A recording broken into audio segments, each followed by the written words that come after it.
महाराष्ट्राचा।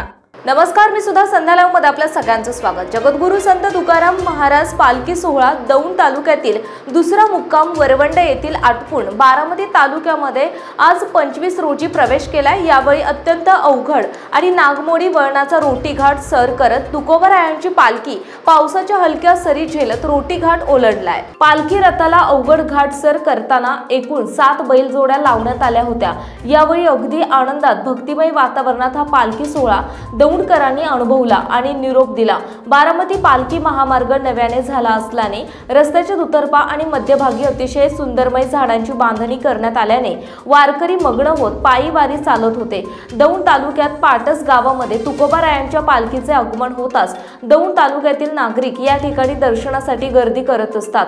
सर्वत्र भक्तिमय वातावरणात झाल्याने जणू जत्रेचे स्वरूप आले होते असं दिसत होतं। रोटी घाट अवघड असल्याने हा लांब पल्ल्याचा रस्ता असल्याने सर्व वारकरी थकून भागून वारीमध्ये सर्वजण दंग झाले होते।